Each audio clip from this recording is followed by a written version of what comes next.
Hey, great to be with you guys tonight for the BattleCry. You might notice that I look a little bit different tonight because I'm dressed up. I'm in the suit and tie, hair's neatly combed for you, got the COS pin on the lapel, and I'm not maybe as pumped up as I usually am. And that's because I'm pretty serious this week. With what happened this week with the raid on Mar-a-Lago and the way President Trump has been treated, I think we may have crossed a Rubicon in this country, and I'm not sure what the way back is, if there is a way back. Now, I want to be really clear about something up front. For me, this is not about partisanship. It's not about President Trump. It's not about Hillary Clinton and her emails. It's not about anybody or any one situation individually. For me, what it's about is about law and the rule of law and the equal protection under the law that makes the United States of America such a unique country. Because in the United States, it's supposed to be the idea that the underlying structure of our government is such that everybody is equal under the law. And that regardless of whether you're the most vilified president in history, vilified perhaps person in the history of America, as Donald Trump has come to be, or you're Hillary Clinton, or you're me, or you can expect equal treatment under the law. And what we're seeing here, what I believe we're witnessing, is now the end game of a fully politicized FBI, a fully politicized police state operating under the auspices of the Department of Justice. And this is bad. It's real bad. It's, legal lawyer bad kind of stuff. Hence, I'm in my lawyer garb. So I want to give you a little bit of perspective from my view as a lawyer, somebody who's seen warrants, who understands how warrants work. You hear a lot of smoke and mirrors. I think some of it from both sides, and we want to clarify some of that tonight. We want to talk about some of that tonight.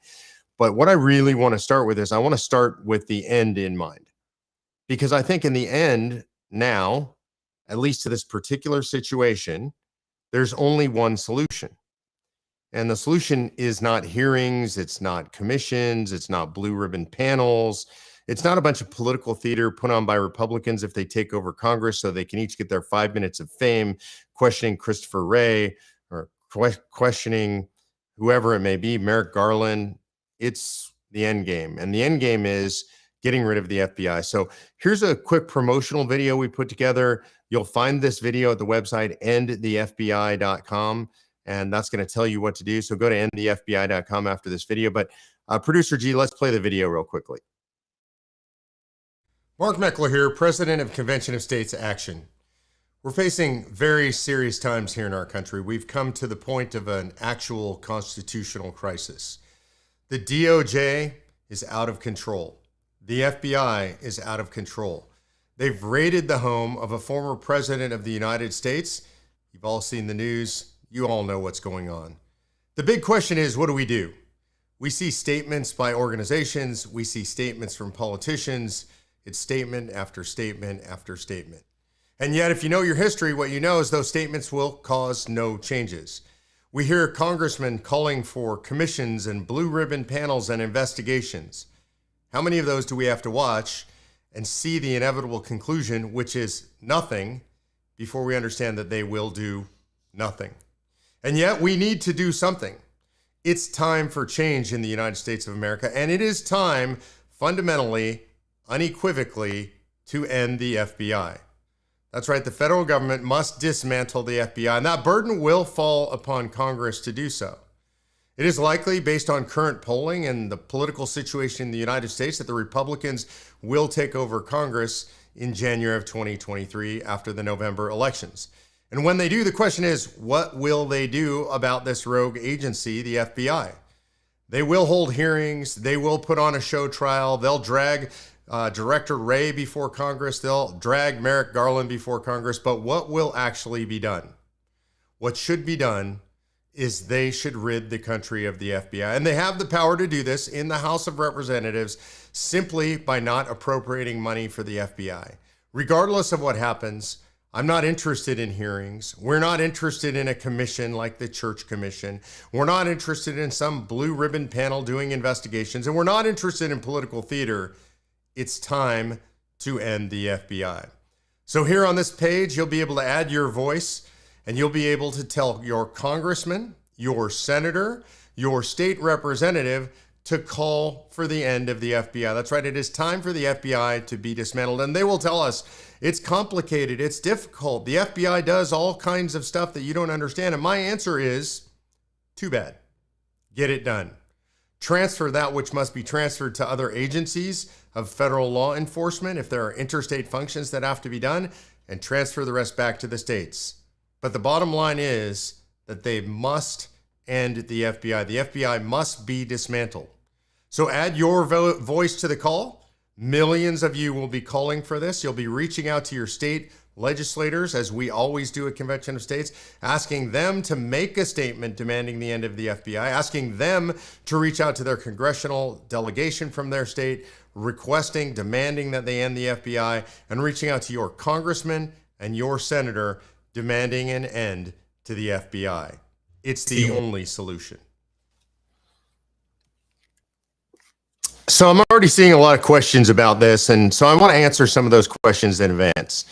One of the things that is a little odd for me here is I don't think we've ever called on our activists to call their congresspeople, to call their senators.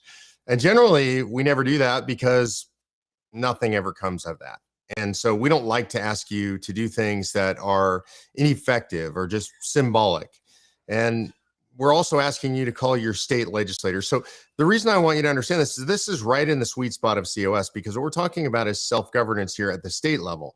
We want your state delegations, your state legislators to make statements calling for the ending of the FBI, not an investigation, not some kind of internal audit, not commissions, not blue ribbon panels, but very simple.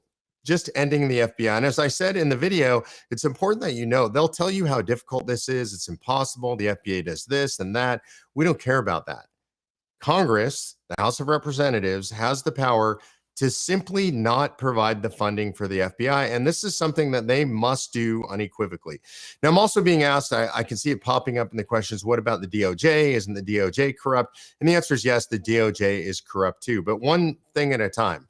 I think we're going to have to talk about the IRS as well here, with 87,000 new agents, with $80 billion in additional funding, with agents being recruited who are willing to use deadly force against you. We're going to have to talk about that. But right now, let's just start with one thing and focus on one major thing, and that is a corrupt FBI. Now, if you know a little bit of history about the FBI, one of the things that you will note is that the FBI has always been corrupt. That's not to say there aren't agents carrying out legitimate law enforcement activities who are not corrupt in the agency. That is true. But I'll tell you, since I started talking about this, I've received email after email after email from COS activists who are actually former FBI agents who say that the FBI has become a completely corrupt organization. But if you go all the way back to the very beginning of the FBI and J. Edgar Hoover, what you find is a man who used the organization to further his own political fortunes, to punish his enemies, to collect dossiers of incriminating information on his enemies in violation of law and the Constitution. So this is the founding history of the FBI. If we look at the FBI in the modern era, if you look at it in the Trump era, the FBI is responsible for illegal FISA warrants, for lying to the FISA courts so that they could ruin Carter Page's life and get inside the Trump campaign. They're responsible for the Mueller investigation, which turned out to be completely bogus. Russiagate, which is all bogus. All of the stuff, the Steele dossier, all bogus. All of this stuff watered, cleansed through, and approved by the FBI. This is an entirely corrupt, politicized organization. This is an organization who, when they discovered that Hillary Clinton was using a private email server in her own residence, which was in no way secure for top secret communications, declared such to be a breaking of the law and then did nothing about it. Now, I want to be clear, and some people aren't going to like it that I said this, but I didn't ask for Hillary Clinton to be thrown in jail. Because for one administration to be throwing their political enemies in jail, that's just a bad thing. It just leads to tit for tat. That's what is done in banana republics. If you look at banana republics, tin pot dictatorships in South America or Central America or around the world, when somebody's no longer the leader, they end up in jail. We can't afford to do this here, and I'm afraid we've crossed that Rubicon. So I know there are people going to be mad at me because I'm not saying throw Hillary Clinton in jail. I just think this has to be, this is just something we just should not do as a country. It is very dangerous path for us to be on. The FBI has a history of corruption and a history of incompetence as well. If you go back to the Atlanta Olympics, they took an innocent man who actually saved a lot of lives by removing a pipe bomb from a park, and they ruined his life. They ran him through the media, made him look like the bomber in the Atlanta park, and instead he was a guy who was actually a hero. The level of incompetence in the biggest mass shooting in American history in Las Vegas at a country western concert, they've never found a motive. They closed the case with no motive, with nothing. This is your FBI. This is a completely incompetent and now totally politicized agency. Under Merrick Garland at the DOJ, they've become even more politicized. This is the same FBI that decided to investigate parents as domestic terrorists for appearing at school board meetings and being angry with what they were seeing, with their kids being taught critical race theory, racism, being taught weird, bizarre gender ideology. Merrick Garland decided to name those people as terrorists and to go after them and to put the FBI on them. The only solution I can see for this agency is to disband it, to end the FBI, is to completely dismantle it. And Congress has the power to do this. They'll tell you they don't. They'll tell you how difficult it is. They'll tell you how hard it's going to be and how complicated it is. And your answer to all of that should be, I don't care. Do it. Figure it out. That's why you got elected to Congress. You claim to be smart enough to handle the problems that ail the country. A hearing is not handling those problems. Let me give you a very specific example of things that happen at the level of the federal government that lead to hearings or inspector general reports and then nothing. And that is the IRS's Tea Party scandal. Back in 2009, 2010, and into 2012, the IRS targeted groups with the Tea Party in their names. Targeted people for exercising their First Amendment rights. The Inspector General of the IRS determined that this was unconstitutional, unreasonable, obviously illegal. And you know what price was paid by anybody? Zero. You know what major reforms were done at the IRS? None. And today we have an IRS with 87,000 new employees going to be hired, new enforcement agents going to be hired, and millions of rounds of ammunition, weaponry, and it's going to be weaponized against people like you and I.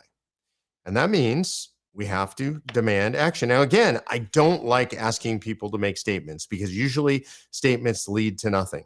And the only way asking your congressmen and your state legislators to make statements is going to lead to anything is if the statements are this statement unequivocally, I will dismantle the FBI. I support dismantling the FBI. I will pressure my congressional delegation to end the FBI. These are the only ways that any of these statements are going to lead to anything. It's not asking for investigations. It's not doing what Tim Scott did, Senator Tim Scott, who actually is I like this guy, but he said, well, we have to let this play out. We have to see what happens, as if you and I don't know what's playing out here, as if the American public doesn't know what's playing out here. We know what's playing out here, and the polling shows that you and I know what's playing out here. In fact, what our recent polling shows with Trafalgar Group is that the vast majority of Republicans and the vast majority of independents are now more motivated than ever to vote in the midterms because they know this is political targeting. They know it's wrong, and they know they're not going to stand for it. And they have to vote, and who they have to vote for are people who step up and say that they're going to end the FBI, that they're going to defund the FBI. They're going to get rid of the FBI. I don't know how many ways to say it so I can be clear enough. It's not reform. This is an agency that's beyond reform. This is an agency that cannot be fixed. This is an agency that is corrupt to the core. It has a long corrupt history. The headquarters of the FBI is called the J. Edgar Hoover Building, a man who everybody knows was absolutely corrupt to the core, a man who targeted Martin Luther King, who targeted him because of his racism, because of his hatred for African Americans, who once personally wrote him a letter telling him that he ought to commit suicide. The building is named after this man. So is there any question in your mind whether the FBI should be done away with? Now, I'm seeing occasional comments here in the comments that are flowing by saying, aren't we supposed to be the people who love law enforcement?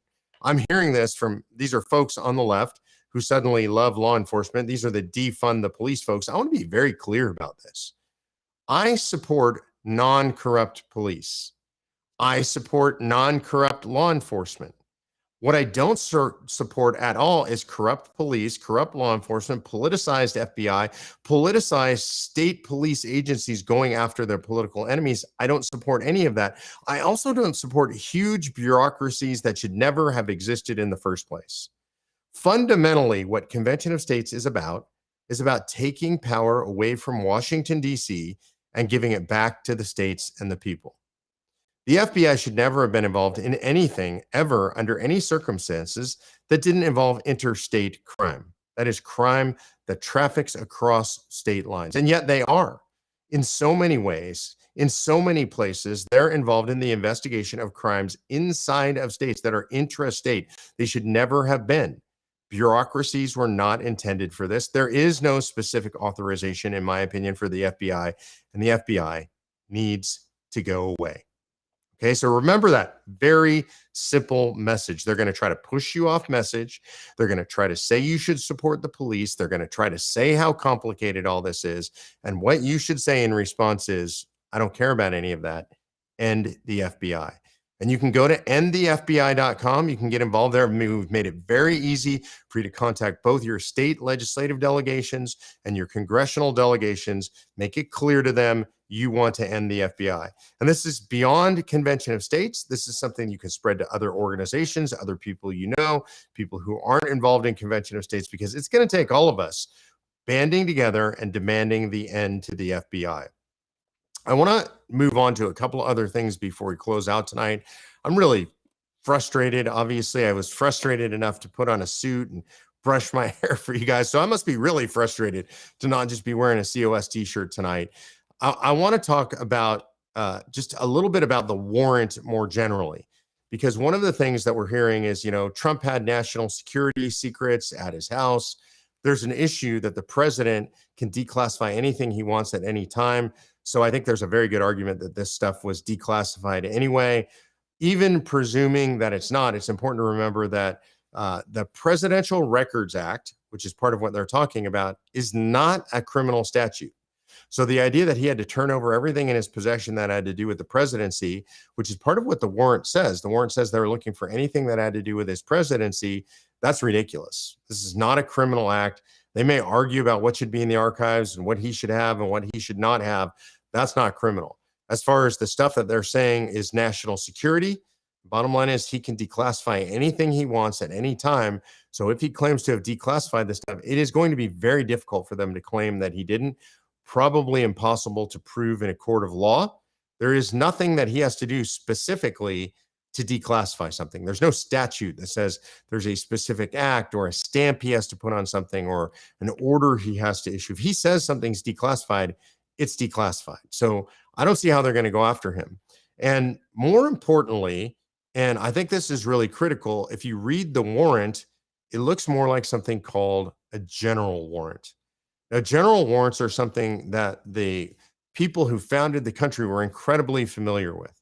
The colonists were frustrated by and under the authority of general warrants issued by the British government. And general warrant basically said, we can go into your place and we can search for anything, right? So they can search through your possessions, they can search through your papers, and they can look for evidence of crime with no probable cause of anything in particular.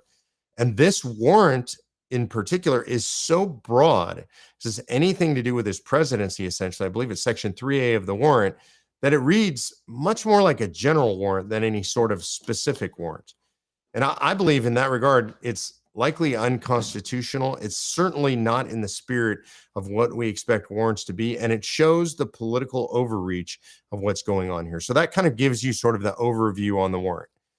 The question is really, do they intend to prosecute him? And I think, based on what we're seeing here, if I were a gambling man, my bet would be they intend to prosecute Trump. And I think that's outrageous and unbelievable that they intend to do it. Why would they prosecute him? I think the reason they intend to prosecute him is they hope to keep him from running for the presidency. Again, I want to be really clear, not about whether I support Donald Trump or don't support Donald Trump, not about whether Donald Trump should be president or not be president. This is about rule of law and whether we have a functioning republic. And so one of the things we have to ask is, well, what happens if they prosecute him? One, I think it's very dangerous for the country. I think it leads potentially to civil unrest. Let's say that they convict him of something, because they might. If they prosecute him, maybe they do. Maybe they get a judge. Maybe they get a jury that's willing to prosecute and convict Donald Trump. So then is he ineligible to be president?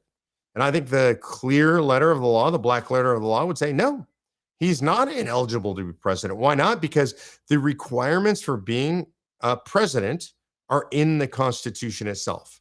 You can't alter that by statute. And it doesn't say anywhere that if the president is a convicted felon, that he can't be president. Now, you might think that's outrageous. You might think it seems ridiculous, but you literally could be a convicted felon and still be president, right? You have to be a citizen of the United States, a natural born citizen of the United States. You have to be 35 years old or older at the time that you take office. Those are the requirements. It doesn't say anything about not being a felon or not having been convicted of a crime or not being under indictment for a crime. Now, maybe they think politically speaking, it'll make it unpalatable for the American people. I'm not so sure about that. I think the American people are furious with what's going on. And what we've seen in the polling is people are more likely to support him. I think he's gained 4 points in the polls, the generic polls, since this raid was announced. I think I'm talking to a lot of people, a lot of you folks out there that are they're more likely to support Donald Trump now than they were previously. So if that was their intent, if their intent was to make him unpopular, I think that's backfiring. I also think in some way, shape, or form that this is tied to January 6th. The J6 hearings have produced nothing, literally. It's been bad theater. It's been a bad docudrama produced by Democrats and their television producers. I mean, they literally use TV producers to create this narrative. It has not worked. Those who voted for Donald Trump's impeachment have been thrown out of office, it appears, most of them in their primary elections. I think Liz Cheney, Adam Kinzinger's out. Liz Cheney is the last to go. So J6 didn't work. It didn't make people angry other than the people who were already angry. And they're looking for the next act in the J6 hearings. They're looking for a way to say President Trump fomented the insurrection. And I think their next phase is they're looking for a way to say that he tried to defraud the U.S. government in regard to the elections, that somehow by going out and trying to find ways to place alternative slates of electors, that they somehow were committing fraud, some kind of way of denying the U.S. of a legitimate election. We have a long history of people placing alternative slates of electors or trying to do so. It's not a crime. And I don't believe anything he did in that regard was criminal, but it looks like that might be their next theory. So I don't know about you, but I'm frustrated. I'm worried about the state of the country. I feel like from a personal perspective, this makes Donald Trump a more sympathetic person. Certainly the polling shows that. Certainly the polling shows that the American people are not happy with this. One last tidbit on the polling. 80% of Hispanics say that they think this moves us further away from being a legitimate constitutional republic. 80% of Hispanics continuing their move to the right. So I think we're going to see some interesting stuff play out in regard to this. And I think the main thing is you and I need to dedicate some of our time, some of our energy to ending the FBI. So go to endthefbi.com and you can go there. You can send the emails to your congressional delegations and to your state delegations. I know I've repeated myself a whole bunch. I apologize for that. I think this is important stuff. I'm a little bit worked up tonight. I'm going to go now to close out to our questions and answers. And most of this stuff is not about the FBI. So, maybe we can do this. Can I take the tie off? Is it okay for me to take the tie off, honey? Dogs are running around. I'm done with this. All right. We'll get a little less serious now. Is that better? Oh, I feel more comfortable now. There we go. Okay. So Sharon from Delaware says, I've heard you say that virtually no other organizations are involved in grassroots activism to the level that COS is. Were you referring specifically to conservative, constitutional, liberty-minded organizations? And how would you characterize the level of left-wing grassroots activism? Well, I can say, Sharon, that I'm not an expert on left-wing grassroots activism, but I do know that there's a lot of what you would call not grassroots or astroturf activism on the left. And what I mean by that is you go to the Capitol, you see people who are paid to be there, union workers that are paid to be there wearing their union T-shirts, SEIU specifically. We saw a lot during the Tea Party movement. I still see them out in the Capitals. They get paid to do that. As you know, you don't get paid to do that. In regard to COS as a national grassroots organization, I just don't know anybody else operating at our scale.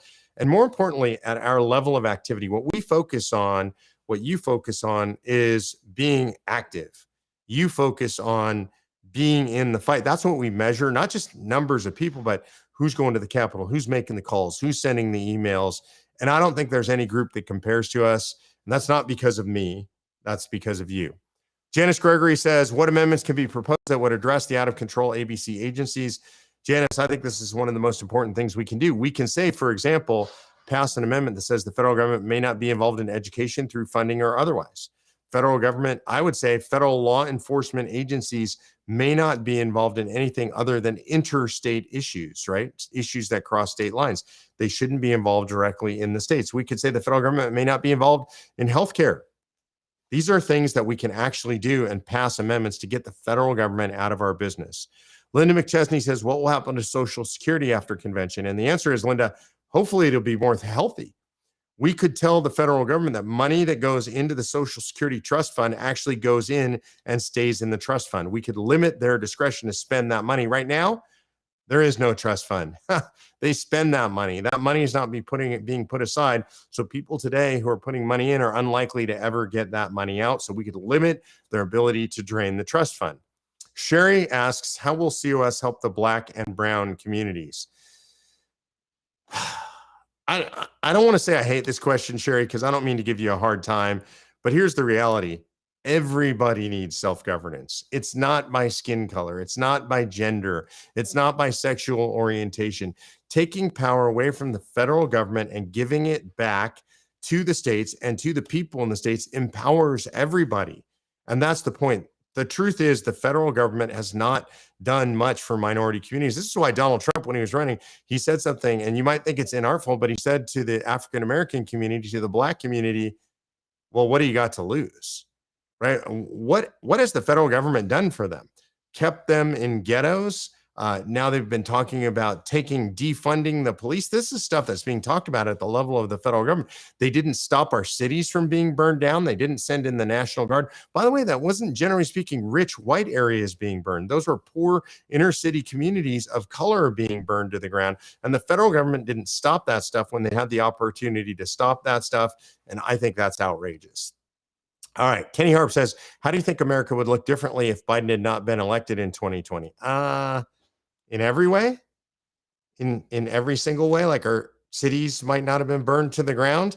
Like, how about the fact that, oh my gosh, so many ways. How about the fact that we wouldn't have outrageous inflation?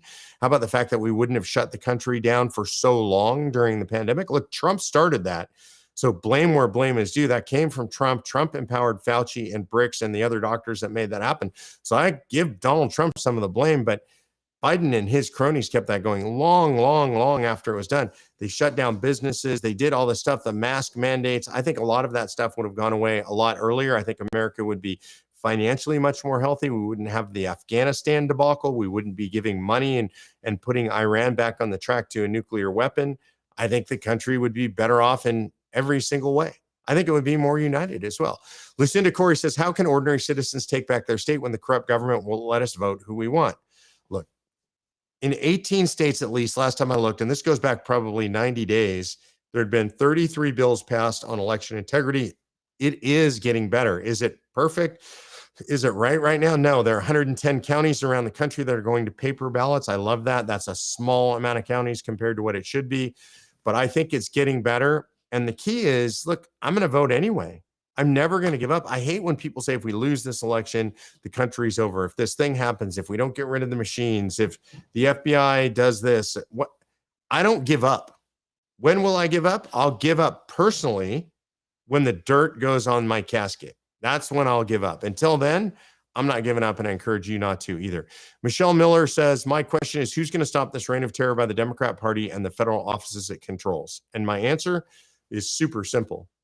It's you, Michelle, and it's me, and it's Lucinda and Kenny and Sherry and Linda and Janice and Sharon, everybody who wrote in tonight. It's the millions of COS activists out there across the country and all those who are going to join us. It's going to be up to us because they're never going to do it themselves. This is the point of Convention of States, that it's going to take you and me and everybody to fix what ails us, because they're not going to fix it by themselves. Hey, if you guys want to put a question into the BattleCry, you can do that at BattleCry@COS Action. If you want a video question, if you want your beautiful mug on screen, you can go to conventionofstates.com/BattleCry, and you can submit a video there. We'd love to see your video, 30 seconds or under, please. And I'll respond to your videos. I'll respond to your emails. I'm glad to have you guys on board. I'm sorry I had to get all dressed up and serious for you guys tonight, but we have to end the FBI. So go to endthefbi.com. Let your legislators know what you think, and I'll see you next week on the BattleCry. God bless.